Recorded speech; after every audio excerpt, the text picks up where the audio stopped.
What is going on, boys and girls? It's me, Ben DPB, back with another Ben Meets. And this time, unfortunately for you all, I've got Fox in the Box on. He's a Watford fan for his sins. Didn't want to get him on. Did you say unfortunately then? Yeah, you know. Shocking.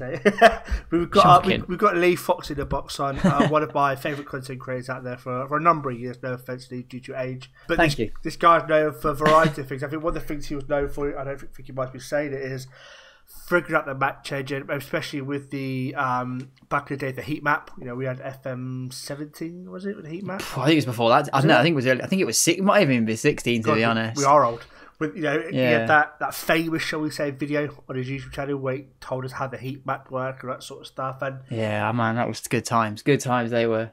But I'm basically going arse end about the questions here, but I want to get straight into it. FM 101. Yep. Are we going to get any FM 101s? They're the most popular videos on your YouTube channel. And your DNA video, for example, something I've always used ever since watching it. I've used your DNA video about building from mental attributes, not mental stats, to really build a core belief in my squad shooting. Rather than going, who's got the best attributes, full stop. I've gone for the mental attributes as you have.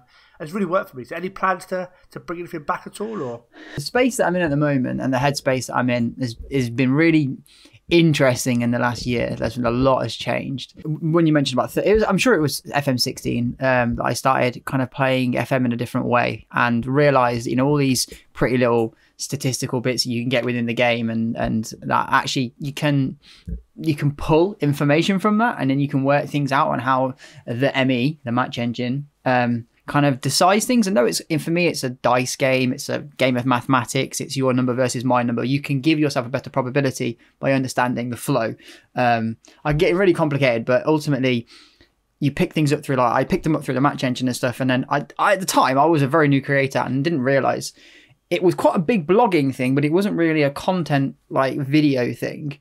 So I started just doing little bits here and there inside some of my other series, following the usual kind of work the space style in terms of trying to make it entertaining and so on. But with a learning edge, because I was learning. It wasn't me teaching people, it was me teaching myself. And oh, look, I've done this and this has worked this way and that has worked that way. And it got some traction. And then obviously it was also a downfall, I think, for my content because people constantly came back not for the story, they came back for the learning. And at the time I wasn't aware of that. I probably learned that too late. But in terms of where I'm at right now, I'm probably in the best position I've been in this entire FM anyway, in terms of understanding the match engine. I've played a lot in the last couple of weeks since they dropped out the beta release, the public beta. Obviously, we know this year has many troubles for many different reasons, but the public beta was really good. And they've released now the new match engine, which I'm currently playing on, and it's okay. It's all right. It's not bad at all. It's a massive improvement from where we were 2 months ago. I would be in a really good position to do that kind of content again now. However, and this is probably something we're going to talk about along the way, I guess, if you probably got in question somewhere, the running stuff, the kind of like just the step back that I've taken in the last couple of years, it really has made me realize that I'm not that headstrong creator like some people are. The ones that can grind out a full-time job and do content, the ones that do it full-time, kudos to those guys. That just isn't me, unfortunately. And in my life, have found a really good balance. And I think a tweet summed it up the other day. I'm just happier how I am. So right now, probably not going to alter anything. Obviously got a bigger thing coming up in 10 weeks, like the London Marathon. So my goalposts, for one term, for bringing a football type quote, my goalposts certainly have moved. But yeah, no, it's a difficult question because I want to say yes, but at the same time, I just know it's not realistic. So what we're talking about right now is the Creators Cup. Now, obviously, infamously, you won it. Now, I remember at the time you were getting a bit of grief in the stream and whatnot and on YouTube channels because you were going for a different type of play. You wasn't going necessarily for the Cristiano Ronaldos, the Neymars, the Messis. You were going for your Mandzukic and other. I remember Mandzukic being an absolute beast for you up front. He won us the thing, exactly. Basically. So tell us how you came about picking the players that you did and the mindset behind who you picked and why you picked them. Well, the first player I was due to pick in the whole thing. If I got draft number 1, I was going to get Roberto Firmino because based on attributes, across the attributes I consider the most valuable, he ranks the highest on the entire of FM. So for it's like an average over several different attributes that I used. The obvious ones: determination, teamwork, work rate, composure, concentration, that kind of stuff. he averaged out at something like 17.2 per each one of those attributes. It was ridiculous. There was nobody near him. And second yellow card, I think he must have caught wind of this because there's no way he did this on by chance. He got the first draft pick. I got, I think, the second last. Only Dave was behind me.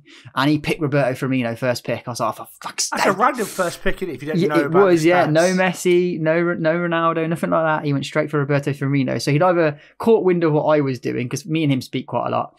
He got into my psyche and worked out what I was doing. Or he is just quite a smart guy, and he actually is quite a smart guy as well, to be fair. So I knew after that then my second pick, obviously I had to wait 7 picks until I got there. So I was hoping that people would go more on names and attribute values. And it obviously was, I think my first pick was Mandzukic. It might not have been. It might have been Nainggolan or Vidal.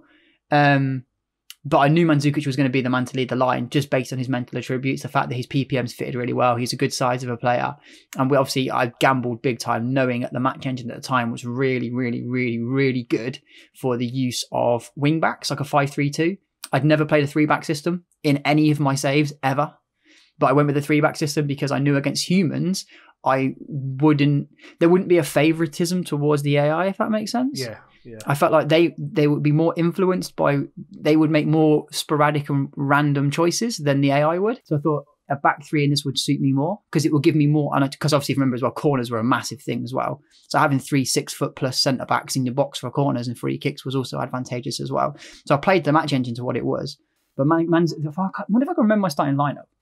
It was Mandzukic in goal. I had in goal. That would be interesting. It was Mandzukic up front with Griezmann, who was the biggest flop I've ever had. We'll never pick him ever again. Behind them was Coutinho, who was very, very, very, very good, if I remember rightly. It was in midfield 2 of Vidal and Nainggolan. How I got away with picking both of those, I will never know. That was just ridiculous that they let me get both of them. Wing backs, I actually went with inside. I went with centre midfielders, and we had, I think it was Lulic, and we had the guy from Sergio Roberto from Barcelona. And then my back three was Chiellini, based on the fact that he had 20 long throw-ins, again playing into the set piece value.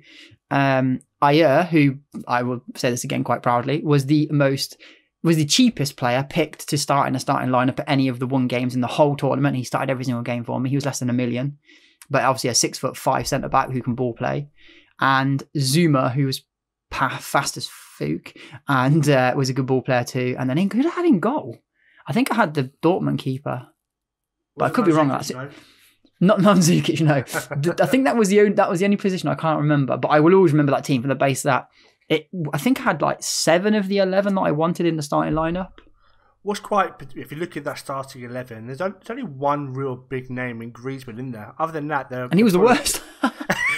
The rest are probably people's second, third, maybe the fourth. Well, do you know? No, I would agree with all of them, bar the midfield too. I'm surprised that they let me get away with that. Yeah. How I managed to get Vidal and Nainggolan together. Especially. I mean, his mental mentals for days. Oh my god. Particularly what I played on with this squad really, and the thought process was, if we're going to lose, I don't want a team that are going to give up. Yeah. So you look at Ronaldo and Messi, and yes, they're great individual players. And yes, they can carry teams on a good day, but what if you're having a bad day? Their tributes don't really swing towards carrying. Like Ronaldo will play way more sub-6s than someone like Ayer would. And that's what I played off that. And I can't remember who had Ronaldo, but I do remember him being a bit of a flop. But yeah, it was all based around just high work rate when you were in a troublesome situation. And if you remember in the final as well, at one point Herb was leading. He was. How did you find the whole being the final? Was it tense? Did it seem a bit relaxing? How did you find it? I don't know if anyone knows this actually. This might be an exclusive. We got there on the I'd obviously been running in the morning, running a half marathon PB as you do. Got there a little bit later. Herb had been there earlier than me, so he had a bit, not chance to practice or anything like that, because we didn't get any practice games, but he had a chance just to settle, get in the vibe. It was a whole camera crew there. It was like being on a TV set. That's the best way I can describe it. It was an amazing experience. So well run by a FM team. Kudos to Dom now, who obviously does social media, but more so to Curtis, who obviously has moved on. But what a job he did. And it says something that it wasn't. It was amazing. And it says something, the fact that the Creators Cup wasn't done again this year. That just says how good Curtis was, and that's no slide on Dom. Dom's fantastic. Dom's social media for me is way better than Curtis's. The FM account now is probably one of the best it's ever been in terms of its shape, but Curtis got other stuff done. Whether Dom's up against walls, I don't know. But obviously it wasn't done again, so something wasn't right. Who knows? I don't know what. But the exclusive here is when we got there, they had a match engine brand new or ready to go that day. And they were debating releasing it there and then and putting me and Herb on a new match engine with no experience of how it plays. Oh, God. Herb was all game because he knew that by then, my team was set up to literally play the match engine. Wasn't set up to play a particular tactic. It was all set up to play the match engine. Corners, free kicks, throw-ins, because they were all OP as hell at that point. And obviously, just the way that the formation I was playing and stuff, I would have been totally screwed if the new match engine came out, because I'd played it enough as well that I could understand how it was unfolding. And it's really hard for me to explain how I do this, because people see it on my streams, and I think initially when I started doing it in videos, people were very skeptical. Maybe I was reloading or something like that. It's like, how is he doing these things? But then when you see it live on stream and me breaking it down, they're like, oh fuck, man. I play it in a weird way, apparently. Like the way that I analyze it as it's happening, I almost have like a notebook in my head. And when the highlights are happening, I will mentally note what's happening. So like I'll have a football pitch in my head, and I'll leave little dots on this football pitch of what the other team are doing. I'm not bothered what my team are doing. I'm bothered what the other team are doing. And when I know what the other team are doing, it tells me what I need to do. So I'm going to actually read a tweet that I wrote yesterday to somebody. I'll see if I can find it. But it was someone asking about how do I stop conceding late goals. Here we go. So it was Quady, one of the other streamers. He was like, I don't know how you do it. I always concede late 90th minute goals. And I was like, he says, how do you understand it? And I was just like, at the moment, the game was all down to understanding momentum and trying to alter it. I run on a simple method, and this is the method I've always run on. Who's getting more highlights? If it's them, you're doing something wrong. And all the clues to what you're doing wrong are in those highlights. So make mental notes and change. And that is exactly how the Creators Cup was to me. I knew exactly what my team was doing, but I just needed to understand what Herb was doing. So having a match engine change would have literally threw me right in the fire pit. Fortunately, I think Curtis ended up saying that it wouldn't have been fair, putting us both on a new match engine, and they didn't really know. It hadn't been publicly played anyway, so there could have still been problems in it. And obviously, we already know we had to play. We weren't playing player to player. We were both playing on the same PC, because obviously we work out player to player just would crash, wouldn't it? And if you remember the first Creators Cup, it was a bit of a mess with people getting cut out, and I think they lost the draft from the first one as well because the host got kicked out. Yeah, that would have been interesting. That would have been really interesting. But it was an amazing experience. Probably the most nervous I've ever been. Do you think it's safe to say, no offense to the rest of the guys, you probably took it the most serious in regards to preparation, management, do you know what? I don't think I did. But yes, I did, because I had played the game a ridiculous amount to try and understand how the ME worked. However, people turned up with notepads, fucking spreadsheets. I am not joking. And then there was other people that turned up and just robbed other people's notepads. But there was people with... Was it as a party, Dave, that had his notepad? Yes, it was as a party had a notepad. However, I've just remembered who my goalkeeper was. It was Edison, because I stole it off Dave. And my goalkeeper was Edison, because my goalkeeper who I wanted to Stegen, but he got took. So I saw on Dave's notepad, because he had it next to me, that he had Edison. I thought, oh, you know what? Edison, great ball player from the back. Take him. And it was my next pick, and I nicked him. And he just looked at me and was like, I was going to pick him next, because he was the person behind me.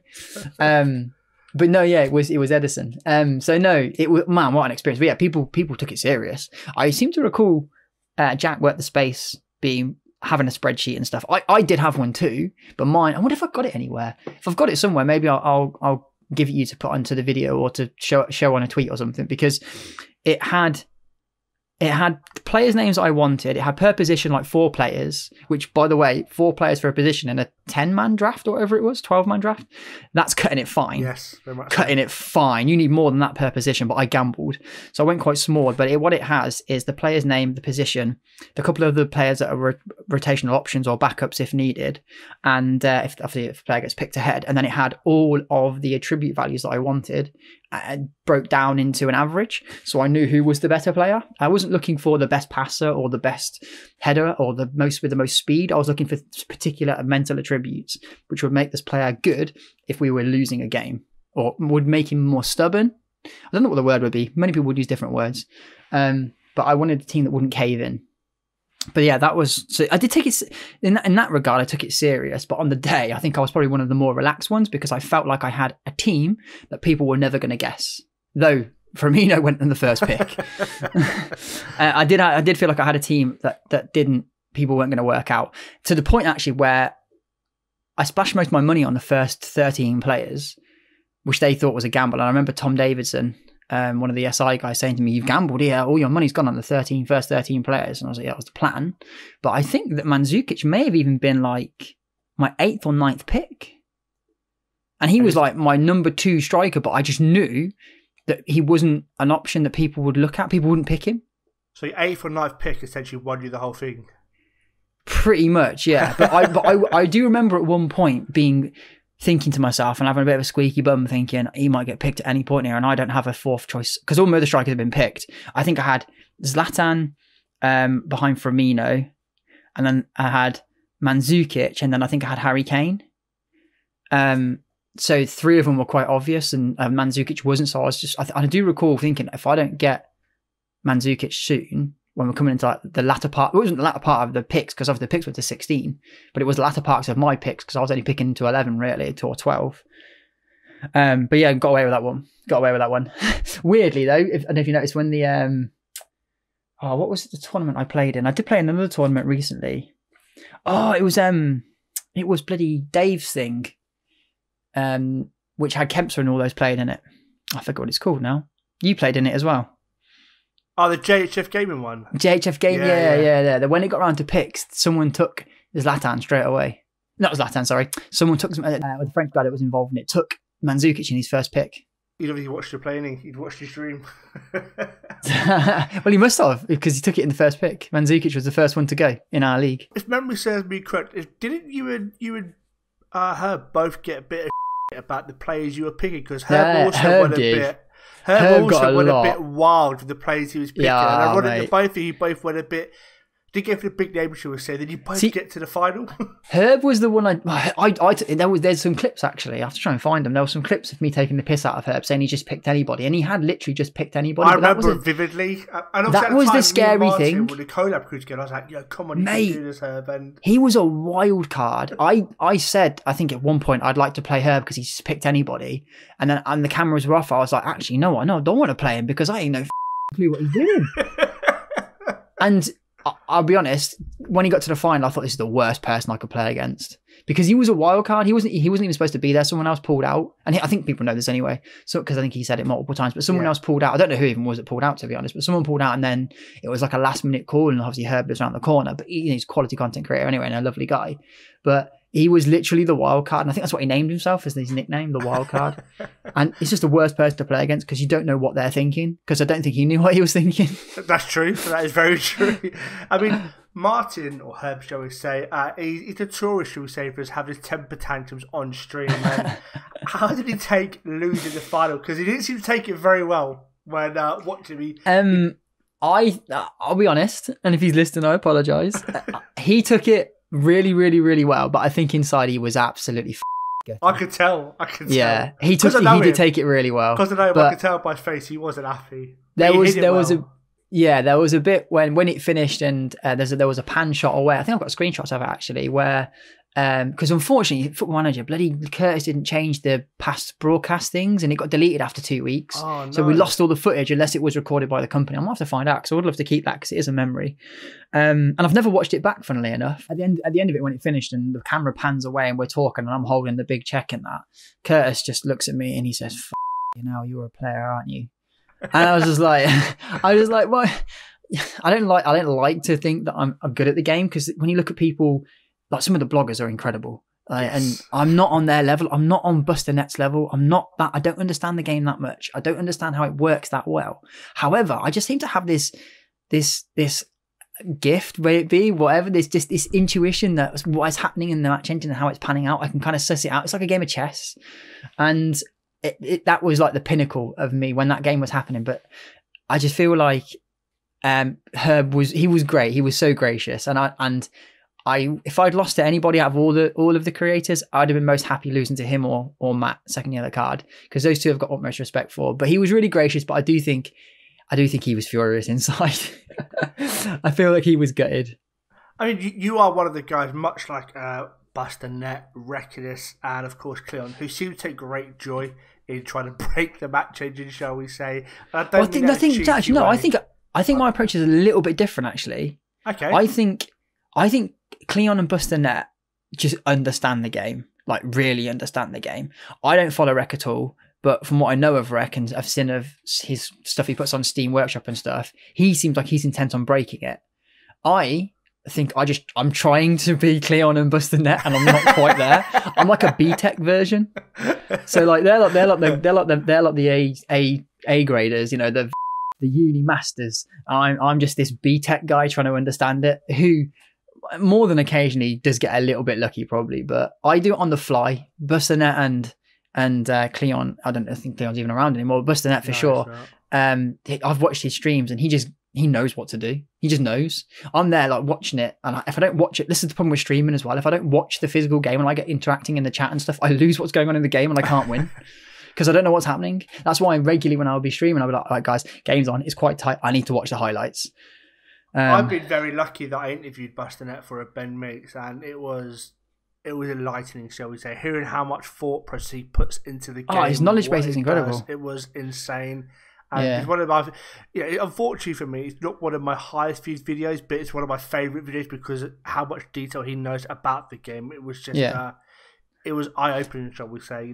Buster Net's one of those guys, I feel, very similar to me, that probably has a bigger following than it looks like, 100%, but they're not as vocally active as the likes of Dr. Benji's and so on. Those guys really can engage viewers very well. I don't think that's something I'm very good at. I can do it, but I'm not at their strength. I think you have your own way about it. I mean, I was a regular in the streams, especially Cassiopeia, Udinese last year. Not so much Reddit this year when he did it, but you were fantastic at engaging with your fans. Fans sounds a bit weird, I know, but let's call it what it is. Your fans. The little things that you do, like the clip I've got of you where you're spinning the friggin' fidget spinner, you drop it on your face. You know what I mean? That was a 24-hour stream. I think it was something like... That's one of my favourite clips of all time, by the way. There's something like, look at me, I've got skills, and it flings off and bangs me in the face. I'm the fidget spinner champion, and he spins it, smacks me with the nose. Oh, my nose! It's just the things that you do. I know you take the game very seriously, but you have these glimpses where the goofy side comes out of you, should we say. There's a really funny clip from when I was on Silly. I think it was like FM17 possibly, and this big massive moth comes in my room and I'm there in my boxers on camera jumping around trying to avoid it, and it is just hilarious. Even I watch it just laugh. It is funny. There are some good clips out there, but I just think that's just, I guess, me being a dick. But in terms of like engaging viewers with content and the way that some of the guys can entertain them through the content and the story is incredible. I think I was very lucky to experience Cassiopeia and that save. However, I just don't think I have that level of entertainment. However, though, what they don't have in terms of like an educational flip, I probably do have. 100%. You've got your guys like Loki Doki, Benji, that are very entertaining, as you put it. You've got yourself, you've got Cleon, you've got the Reckless, you've also got Buster, who are more the analytical, that delve into the finer sides of the game. And you suppose actually got two different community audiences, haven't you? The audiences watching yourself maybe might not watch Dr. Benji or Loki Doki because it's a different type of fan. Yeah. Ironically, that's what makes it good. That's what makes it a community as well. 100%. I mean, speaking of the community, one thing I definitely want to get into is the FM Charity Cup. Not that I'm bitter I wasn't invited to play, but that's fine. But it'll be back. Maybe this year. Maybe this year. Aside, you raised an astonishing, I think it's £1,500 last time I checked. It was 1,500, 2,000, in between there. I mean, how did the whole thing go about? Whose idea was it? Who helped you do it? What happened?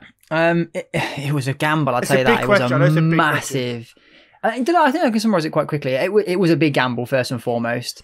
Nothing like that had been done in the community where we'd had other than the SI events, which didn't have any more than 7 to 10 creators there hadn't been a mass get together of any creator. And obviously there's always mini feuds in every community. I love it when people bang on about, there's a fallout in the community. Oh, shut up.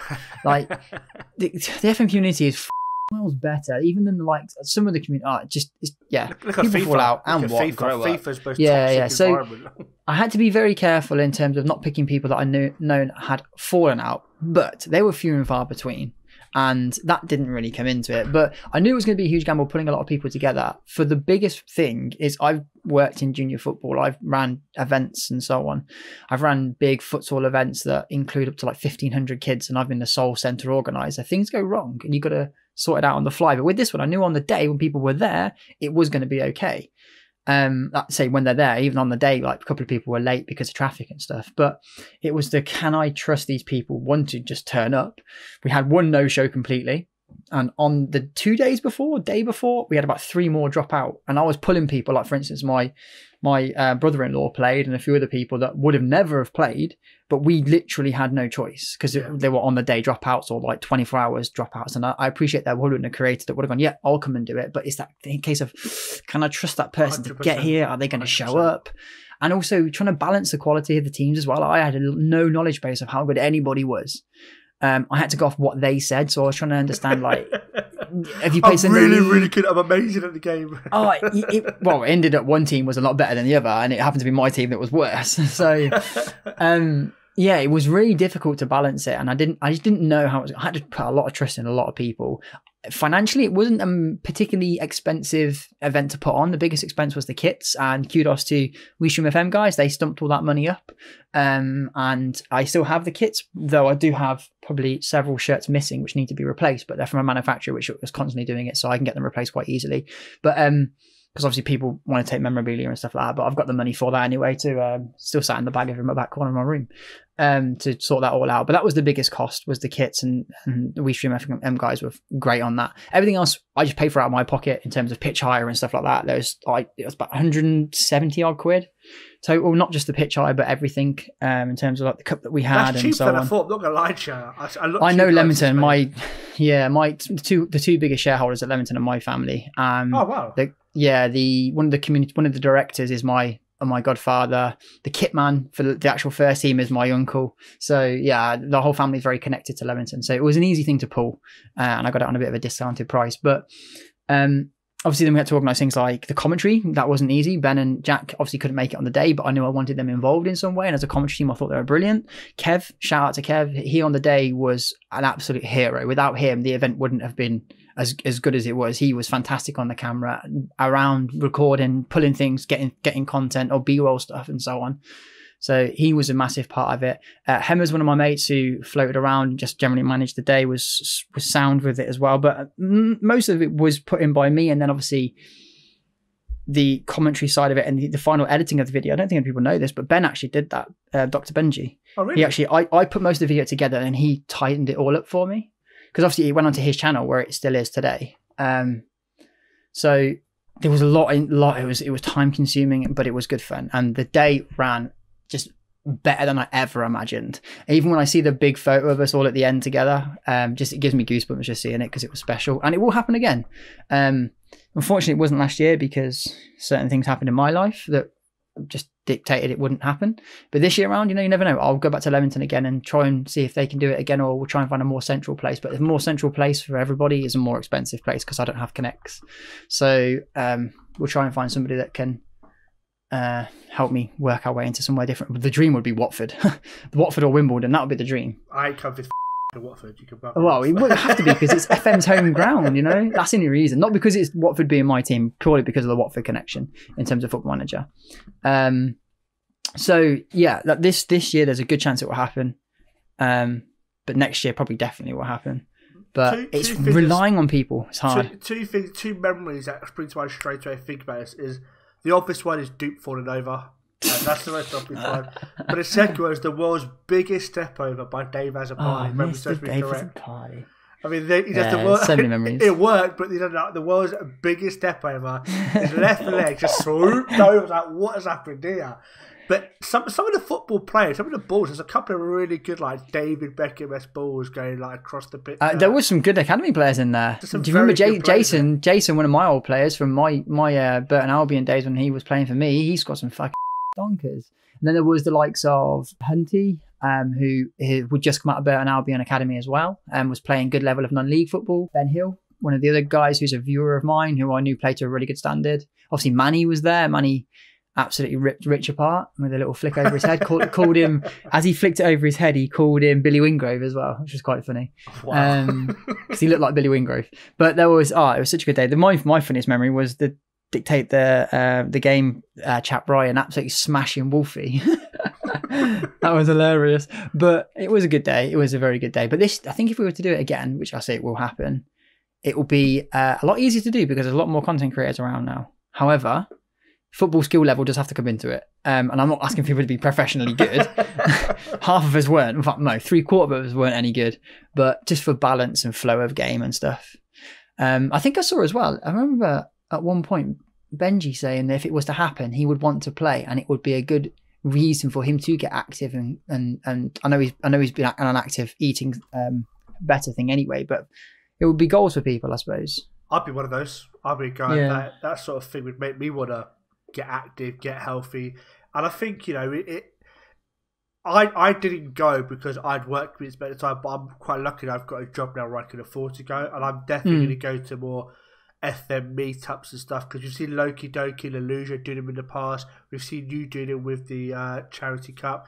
I would definitely be open to more events. And me and Loki spoke about it in my interview where, the meetup for me, I'm hoping we can get like a yearly meetup, not necessarily like an FM con, but a yearly meetup we get a variety of content creators that even it's just all of us going to the pub or doing whatever. But I'd like to see something happen. I've been very lucky that I have been privy to that with being called back to FM Towers on a number of occasions. Obviously, it is disheartening if you aren't one of those ones that are called up to go there. But like I said with the Creators Cup, they need people that are reliant and reliable. And actually, some of the bigger creators within the community have proved not to be reliable for them, which is why they haven't gone back. Yeah. I mean, I'm not. That's not exclusives. I don't know the reasons why if you have gone back.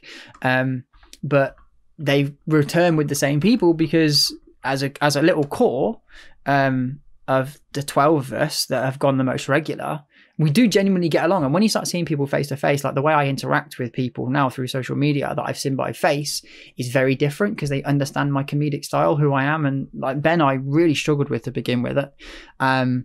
Couldn't really grasp him or understand him through messages. But when you meet him, you go, oh, I get it. And that's why these things are really good. And I think actually, if we want to talk about the FM community for a second, I think that a lot of the problems stopped happening after the first couple of meetups that people had in terms of going to the SI Towers and then the FM Charity Cup and then the little things like the WEC event and other things, when people started to like actually see people in facial form. Fallouts in the FM community on Twitter now are few and far between, and normally because of KFC. So speaking of Dr. Benji, I was someone that wasn't a big fan of his, shall we say, and it wasn't actually got to speak to the bloke that, like you said, it wasn't in person but on Skype, that I actually got to speak to him a bit more personally and actually grew to quite like the bloke. And it's amazing actually that the perception you get of someone via social media, Twitter, we got 140 characters back in the day, or YouTube video there, and then talking to that person on a one-on-one basis is vastly different. And a lot of my perception of people have changed just for having that conversation. There's some people that I thought were really good, like proper decent blokes, and I spent time talking to think, actually, you're a bit of a dick. And there's some people I thought were a bit of a dick, and spoke to him on this, and thought they're decent blokes. And Benji, I can give you an example right now of someone that's active and streaming at this moment. Initially, Kegman Plays, I was extremely dubious of his style. It's the kind of the brash lad, gimme beer, and I don't vibe with that kind of person. So initially, like straight off the bat, I just thought, nah, not my kind of guy, not my cup of tea. Sat in his streams by complete accident because I was watching somebody else and they hosted him. And after 20 minutes of being sat there, I was like, actually, you know what? He's all right, isn't he? And then I just go back all the time now and I just sit there and watch Kegman's streams and just relax. And it's interesting how your opinions can change of people when you see more of them. But which is, rather than maybe the Charity Cup, is something I have thought of as kind of a spin-off or a similar event where I can have more people there, is to hire out a futsal hall, because I can have some connections that have good futsal halls and offer up 50 places to any of the creators that want to come and then fill the rest with viewers. Come up, big draw out the hat for teams and a massive like World Cup style tournament. That'd be epic. Yeah. So then everyone can come. And then if a gaps we can't fill, they go to people that want to turn up just for, just to play and see some creators that they know. There are a lot more content creators out there, and I think that would be open to a futsal style tournament, as you said, to go there. It would be easier because you've got 22 players on a pitch at one time. Or with a futsal tournament, you could have 5 groups of 6 teams with 5 players per team, and then just rotate round and you're on, off, on, off, on, off. I think that would work better. There's a futsal court in Reading, which has 5 courts. I think it's fairly expensive to hire, but they normally are quite expensive to hire, but it's something I can definitely look into. And if everyone was willing to stump up X amount of cash to fill it for this, like I'll buy my spot for 40 quid or whatever, then you come along for the entire day and you'll get drawn with out of a hat for a random team, and then off you go, World Cup style. I mean, you've heard it here first, boys and girls. But it'd be. I think a lot of people would be very much open to the idea of that. Yeah, I think it's something I've toyed with to throw on social media, but the thing is, that once you throw it on there, it kind of is semi-concrete. You kind of have to do it. Bruv, you've said it now. You said it on here, so maybe I'll have to beat this to. Maybe I'll have to beat this and put it on Twitter tonight, and then say more understanding of it will be on this when it comes up. I think people at SI now would be a lot more open to getting more involved, shall we say? Especially we saw with Dupe's 48-hour stream, by the way. So all respect to the word to Dupe for that. We saw Spencer FC get involved. We saw other content creators get involved. We saw SI get involved. I think SI would be a lot more open to helping you some. Yeah, they would do, but they're also difficult to work with, not because of their own doing, just because of the nature of things. Well, they're a massive company, aren't they? I'm not saying they're going to organise the event, but I'd imagine in terms of not so sponsorship, but helping you out in some way behind the scenes with organising it. I'd imagine they would, but I don't think they'd help me. I'm a bit too vocal. I know they like me, and I know this because I know of other creators that they like, but are also skeptical of because they're too vocal. And there are bloggers as well that fall into that same category. You have to be, though we've gone to events, we don't sign anything that says we must say the game's perfect. If we worked for SI, it would be very different, but we don't work for SI. Have I put my potential self in jeopardy of going back in future years? Yes, because I've openly said things maybe I shouldn't have, or I've been very edgy with things. At the same time, I don't create much content anymore, which is more of a valid reason. I would much rather Tom FM go than me because he creates content regularly. If that makes sense. So yeah. So, but yeah, no, it's something they would be willing to work with, I think, but it's something that they would want to know the ins and outs of, why isn't so. So yeah, it could be, sometimes it's just easier to just, like the Charity Cup was just easier. There was no input from FM whatsoever or SI. It was just easier for me to do it.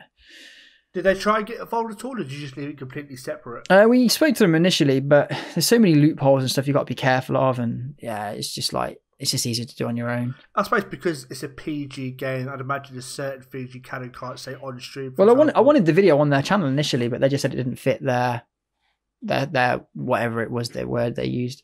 But it is what it is, we it's no different to the face pack issues, and they can't share content if particular. For instance, here's an insight as well. I recorded a video for SI once, a little while ago now, and it was based around a positional role because I talked about it, and they'd seen the video. They said, "All right, can you talk about this? Because it's a really good video. We want to put it out into the social media." So I was like, "Yeah, sure, go for it."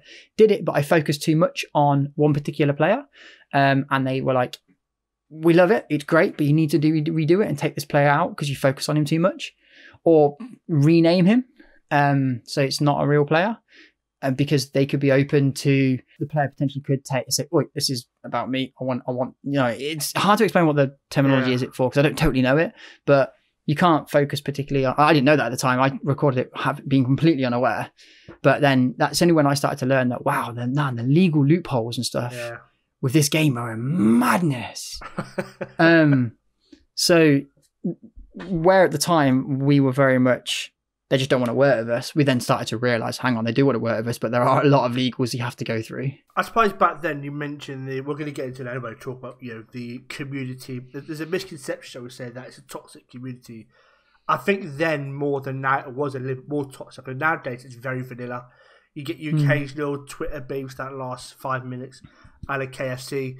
And others, your occasional Twitter beefs that last 5 minutes. But I think the community now is a much, much, much better place than it used to be. I think as well, more people have different opinions on things and people disagree. I've disagreed with a couple of people recently on Twitter. People are like, "Oh, wait, look at you, cry." But like, no, it's two people agreeing that they have different opinions. It's very different. It's allowed. But, yeah, it's allowed, but there we go. I do think it's changed quite a lot. And I think some of the main people that have been involved for a long time, whether they're big creators or not big creators, it doesn't really matter. But people that have been involved for a while just understand, and it's just like, yeah, we just get along and move on.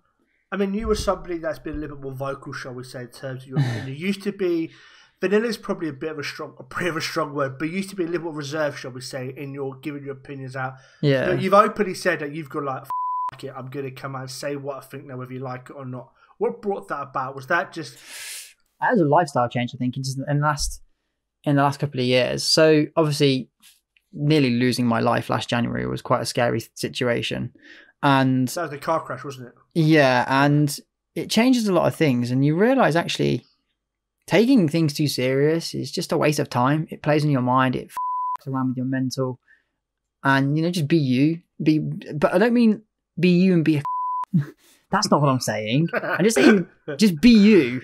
So I realised quite quickly that I wanted to say things on social media or like have a little bit of a troll or a bit of a meme or a gig, and I wouldn't do it because of how's it going to look on my image? Now it's like I don't give a and actually the less and less I give a the more I find that people actually quite not enjoy you being a dickhead, but enjoy you messing around almost. I do. I enjoy it. It's just much more fun. It's more, and I found, I think a tweet you're referring to the other day was, I find that I come on Twitter a lot more than I've ever done before. And in the past, that's been a really bad thing for me because I've looked on there, I've seen subliminals between like, that are nothing, but I thought they were subliminal at me.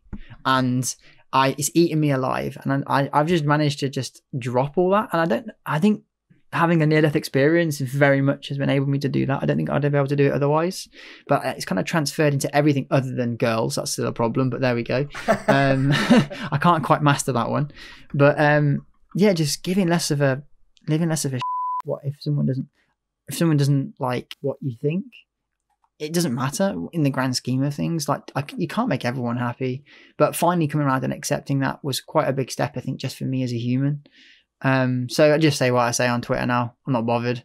And as long as I don't think I'm being a dick, because I don't want to be a dick. Of course. Do you think that, I didn't want to broach it, but you brought it up, so I'm going to say it. Did you think that maybe your near-death experience in the car crash, because I haven't heard you talk about it publicly at all, so if you want to leave it out, that's fine. No. Do you think that helped you mature, shall we say, or come to realize that some things are more important than...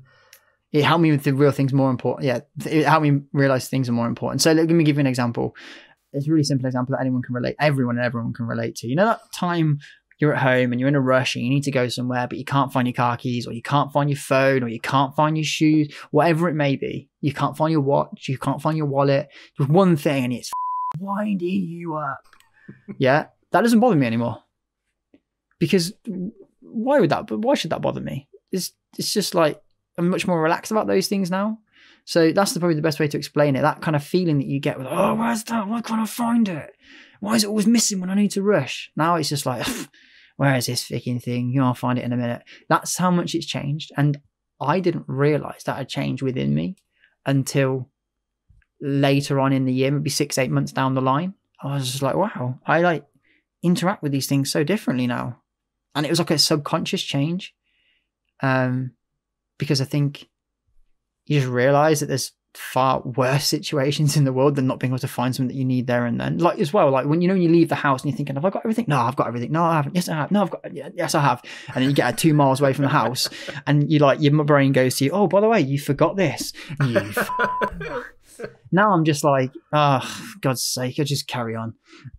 So yeah, it's weird to explain. It's not something I set out to change, but it's something that just changed, and I think dramatically for the better. Do you think that would help you or hinder you as a content creator at all? I think it's probably hindered me, to be honest, because I seem to be more relaxed about things now, where before I used to be, I need to do this, I need to do that, I need to get this done. I've become a lot more, but then I don't know, maybe running's a problem actually. Maybe running was more of a problem. I don't know if it's a problem. I've been running as obviously... No, I think running was a problem because it took away my focus on everything else. Yeah. But because I've become extremely OCD focused on that. I think you're most certainly missed as a content creator, whether it be on Twitch or YouTube, that's for sure. But I think it's great that you substituted that with running and also making sure that you're better now in regards to, not necessarily mental health, but in regards to making sure that you're more organised rather than stressing about stuff. Because there's also a clip that I clipped of you once where you're playing FM and you end up punching yourself in the face like on stream. You know, where we can laugh about it, but at the time no, that was anger. I remember that night. At the time I laughed about it, but looking back now, I think, you know, was that an underlying issue? Was that a sign? Yeah, that was an insight to my own head, 100%. Exactly. At the time I thought it was hilarious, but looking back now, I can't laugh at it anymore because I think that's clearly to me a sign. That's interesting. There was issues there that you maybe knew or didn't know. But watching you with the running set, like I've done a little bit this year, with Udinese last year, you seem so much more relaxed than you used to be previously doing content. Yeah. And in the sporadic streams that I've done, I've had those very similar comments. People have just been like, "Wow, you're just so different these days." Like in a good way. Like you're much more relaxed. You're much more chilled. You're easier to use more. Just everything looks different. Obviously, I physically look different. But no, that clip is interesting because funny you should say that because I thought about this a couple of weeks ago. There are some clips in there where you can just see the inside of me. I show it very, very, very briefly, and that's a combination of frustration at me being unable to do something, very much like losing your keys, but also a outward showing of hatred towards myself, which even I at the time probably wasn't aware of. I knew something was wrong, but I didn't know what. Turned out it was the fact that I was just lazy. So in terms of you're particularly good, shall we say, at your tactics. You do very basic tactics. You don't go too many team instructions. Yeah, I don't believe in clicking lots of buttons. Do you ever release your tactics for the general public, or have you been asked for your tactic? People ask for it all the time, but I don't release them. And the one guy I said the reason why I don't release tactics is because they are built for the team that I have, not for the team that you have. Amen. 100%. So the whole plug and play thing, I just think it's an utter load of crock of shit, to be honest. And when I see people post, and maybe this is shots at a few people, when I do see people posting, oh, game breaking tactic, or oh, unbeaten tactic, no, just nothing. That doesn't happen, in my opinion. It's very much based on the players that you have within the system that you are using, and that is the game breaking one is not obvious shots at one person, because there's more general users that put up, oh look, I won loads of games with this team. Yes, congratulations, you did. However, you may have reloaded for one, I don't know. And for two, you might have had an insane team. Like, I feel like I could put up my Casapia team. I've lost like 2 games in like 190 games. I could put that tactic up and say, oh look, unbeatable tactic. The reason it's unbeatable is because the team within it are exceptional. That's the reason it's unbeatable. So no, I don't buy into that guys that tactics are unbeatable, and you can certainly manipulate the match engine. But no, I don't buy into that ethos. I think very much any tactic is workable within the players that you have. Hala, Charity Cup, FM, the FM Creators Cup. I'd never played a back three in my life, but yet built a team based around a tactic which would suit it and that, and thus ended up being the champion. So, yeah, I don't believe in plug and play. I think too much about the tactics. I really do. I spend more time focusing on and do you know what? Sided plays. I spend more time doing my staff than anything else in the game. Did you just say you don't think much about tactics, or you think too much? I don't. Okay. I'm the opposite. So actually, you're probably in the side which is probably better, because it's people that think too much about tactics, and then they go into the game and it doesn't quite function how they want it to, and then they get frustrated and don't play. I normally just go for, especially now more than ever, I go for the... I used to make tactics back in the day, how I thought about teams like the Man United team, the treble winning team, how they played. Now I go for the good old-fashioned gegenpress, adapt it a little bit if I need to, and that's it. I've tried going for the old fluid counter-attack. It's funny you should bring that up, though, because I see people like Cantascio and that, and some of the other guys that are really good with tactics, and they're always trying to be fair, the best at it all is Guido, trying to relive and rebuild tactics that were real life forms, like people's set, like for maybe the Alex Ferguson's team of the treble year, or a Bayern Munich team of 1970. I've never once done that. Do you know why? Because I don't watch enough football. And Watford don't play much football. I must have been a Watford fan. There's not much to fucking do, is there? I don't watch much football. No. I actually, I'm not. I think my perfect role if I was working in football would be a data analyst, because I'm more interested about the numerical numbers in football rather than the actual tactics themselves. Yeah. Yeah. So I'd be more interested in, I know it's part of it, but I'd be more interested in the number of shots that my striker has had from what particular positions and what area of the goal has he hit. Not how it got there or how it got to him, but where's he shooting, his one particular role. And that's probably more what I'm more driven towards. I think a data analyst in a football club probably would be my most suitable job in the world, rather than a scout or a tactical kind of thing. Have you worked with Watford at all for SI or? Yeah, I did the researches for about 1.5 years. How did you find it? Hard. How much shit did you get? I didn't get any, to be fair. I assumed in the forums you must get a lot of why. I reduced more players in Watford's team than I bumped, and the reason I reduced them is because it was people like I forget his name now, Alan Neom, the fullback. He came from Granada with 18 passing. I didn't see him put 18 passes together in the whole year. So I was like, bump that down. But anyway, no, it's Watford. This is a funny one. You want to open up a can of worms here altogether.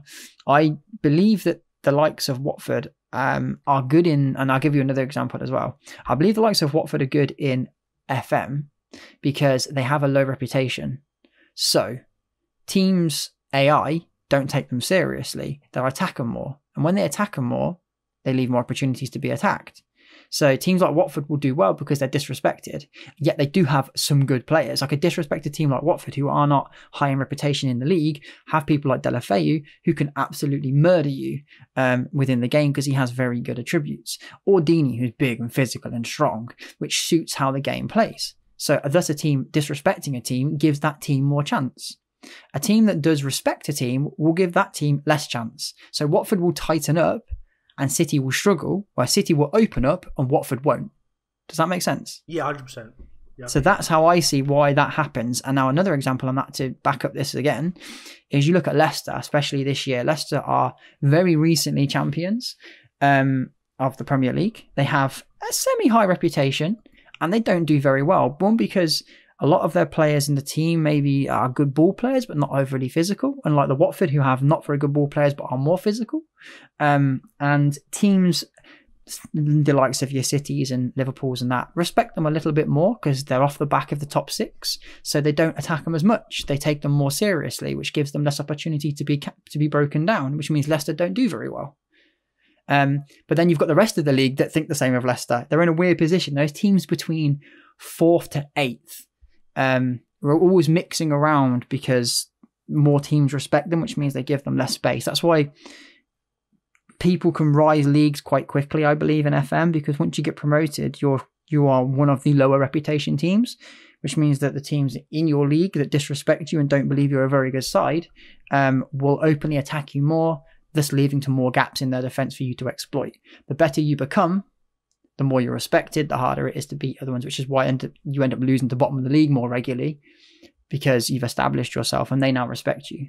I mean, what caused you to get involved and turn your life around the work? Because I know at the time you were suffering with mental health issues. If you were good, it's fine, but you had weight issues as well.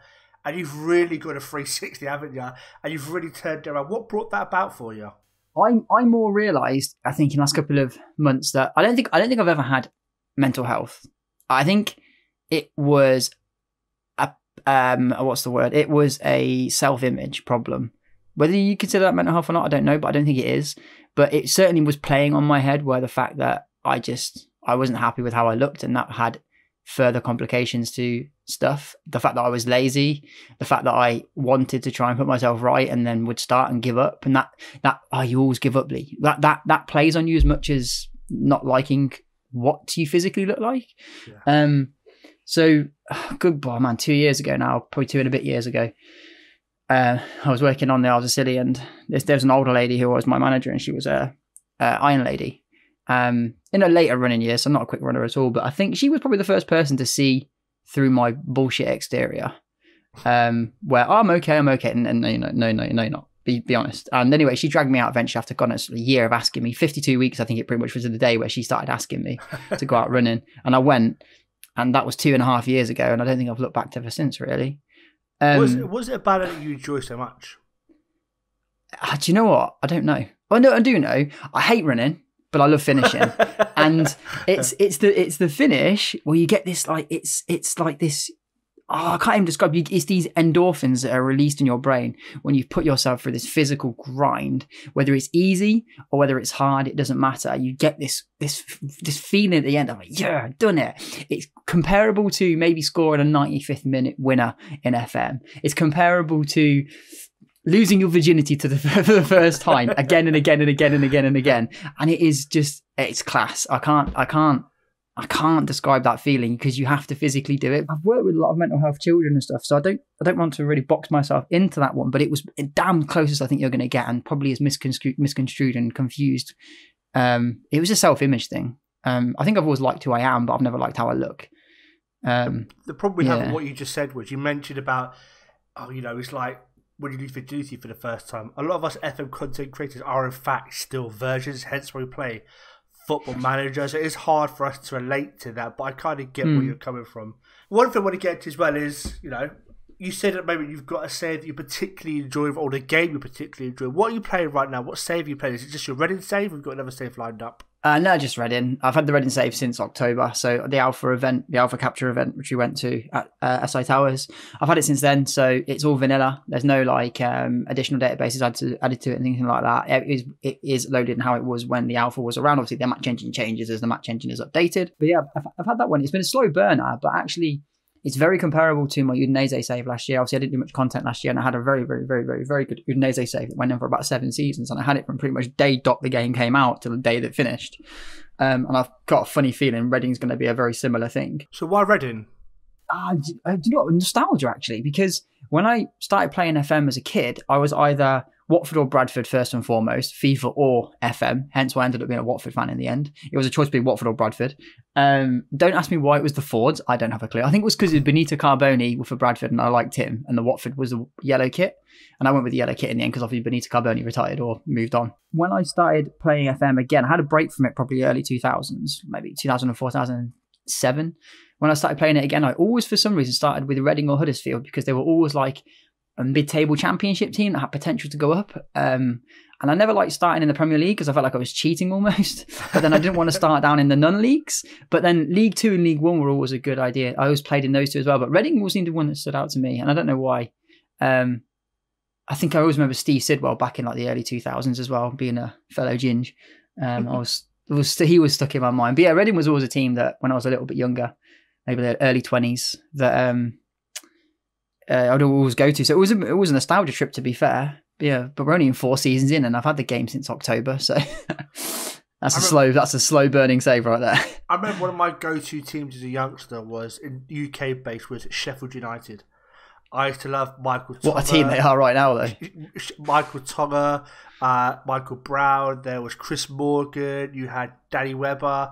Danny Webber. This was I can think of the top of my head, but it's always been Sheffield United when they're in the Championship. I think everyone has a team like that. Always. Regardless of what country it is, that it's a team for no apparent reason they kind of go to or have gone to more than 1 or 2 occasions. I mean, my go-to, I spoke about in every podcast, was always Napoli and Borussia Dortmund. I've always been a fan of those 2 teams in real life, but in terms of FM-wise, I thought Sheffield. I always had an affection for Sheffield United in games, and to see them do so well this year. But I haven't managed Sheffield United in about 5 or 6 years a game. Yeah. But it's always when they're a really sort of mid-table championship team with a couple of really good players. Michael Tonga and Brad, especially, were absolute monsters for me back in the day. I loved the pair of them. I really did. Fun fact, Michael Brown's probably one of the most number 1 hated player in the world. Really? Why's that? I've never known anybody so happy to go in and try and break people's legs and then cry so much when he gets touched. Literally, him, Clinton Morrison, and Kevin Kilban. Robbie Savage as well. Do you know, I like Robbie Savage because I thought he was a bit cheeky.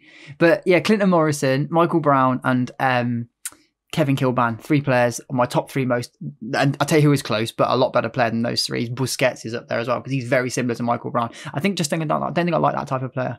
But what I want to get to now is my favourite part of the show, no offence to you, is the Spitfire questions. Now, if you heard the podcast before, it's basically 11 questions I spitfire at you, and I think it tells a lot about who you are. Coke or Pepsi? Oh, Pepsi. Who do you support? Watford. So, all time, FIFA or Pro Evo? FIFA by a mile. However, though, my best memory is on Evo, but FIFA by a mile. Favourite film? Ooh, Green Mile. Favourite TV show? Oh, okay. So, can I have a documentary? Of course you can. I literally watched this the other day. I thought it was phenomenal. It was the Ted Bundy one, but anything crime-based, really. So, Xbox or PlayStation? Ooh, Xbox. Attribute masking, on or off? On. Has to be. 2D or 3D? Oh, come on, is that even a question? 2D. If you play 3D, I think you're weird. I said the same thing. I can't stand 3D. They're like, well, it's the animations. They're not clean enough. The animations aren't clean enough. I get annoyed playing 2D when I see in 3D. I see stupid things happen. Like, why? Yeah, I'd rather not see. Who's your favourite content creator apart from myself or yourself? Oh, does it have to be a particular one? Can I give one Twitch, one YouTube? Of course you can. I think when it comes to YouTube, it was one of the guys that I found very, very, very first, probably second actually, but I used to love watching him all the time, would be Wet the Space. Shout out 100k guy, first one in the FM community, deserves it by an absolute mile. And Twitch at the moment, I'm going to have to say that Keg has got me engaged at the moment, so I'd throw him up there. However though, shout out to another guy, Zealand, very, very, very good. There's a new YouTube Twitch user that I found called FM Live _, and he's literally been streaming for 4 weeks. And he's not big in any way, shape, or form, but watching his stream the other day, he's very good. Because he's been 4 weeks, he's very, very good. Oh, that's good. I'm not going to put it in the pod either. Between me and you, What the Space is coming on the podcast as well, which is. Oh, is he? Nice. Good guy. Golden FM's coming as well, so that'd be pretty good. Yeah, Golden FM's good. Like him. Top guy. He's one I found first. Really, well, my first ever one was a guy called, I can't remember his name, but he did like a Luton Town save. He's a bit special, but anyway, regen or new gen? Regen. What even is a new gen? Good lad. And also the classics. So you got Watford win the Premier League or England win the World Cup. I am the least patriotic person you're ever going to find. I don't give a about England, so Watford winning the World Cup. So do you not watch England games at all, or? Nah, I don't. I've not watched England game for years, mate. Oh, really? I'm technically Welsh, but I don't support Wales either. Oh. No. Technically, some would say I'm German, but I support Wales. I was born in Germany because my dad was in the army. Oh, really? I was raised by my dad. You're Welsh. You're Welsh. You're Welsh. Yeah, no, so, I don't like international football. If I support any international team, it's going to be Ghana. Ghana? Why is that? They said they won me a lot of money in one of the World Cups. That literally is it. Well, there we go. It's been an emotional podcast. I've thoroughly enjoyed that. Hearing a bit about your FM creators, the charity cup, even hearing about your near-death experience. I really enjoyed that, mate. So thank you for coming on. Yeah, interesting. No, thank you for having me. Without any further ado, I'm going to bid you on a G. I would say do you want to shout yourself out, Fox, but we all know they know who you are anyway, so I'm not going to. Well, I don't know who I am, so good luck. You can find me on Pornhub.com. No, I'm joking. And Grindr. His links will be in the description down below. If you haven't already, how the fuck not? But Fox in the box. If you haven't watched his FM 101s, whether it's from FM 18 up to FM 20, I highly recommend. They're still relatable. They are still 100%. Relatable, even though some of them are old. They're still relatable to the current game. Definitely. His DNA one is that I changed my game. I said it at the start. I changed the way I play my game entirely by watching your DNA video. So if you haven't watched, I think that's probably if you were to say to me, what one thing do you think you've changed in the community? I would have to say the DNA thing. 100%. It's the one thing I get told about the most is that people changed their opinion on the game solely based on how to build a team. I did. Watching your streams, watching the video, watching you in the Creators Cup, I completely changed the way I played the game. I went from the old, let's just find the most expensive player I can, to let's start looking at the determination, the bravery, the aggression, ties of each other. And, I'm quite proud of that. And that's one thing, whether I end doing content this year and I never do it again or I continue to return to it and so on, that's one thing I'd be very proud of. I'll leave the community knowing that social media side of things, I had a profound effect in terms of people realising the game's more than a game. But it's been emotional. Thanks for coming on, dude. And we'll see you all again soon. Without further ado, I'm going to bid you all adieu. See you later. Bye.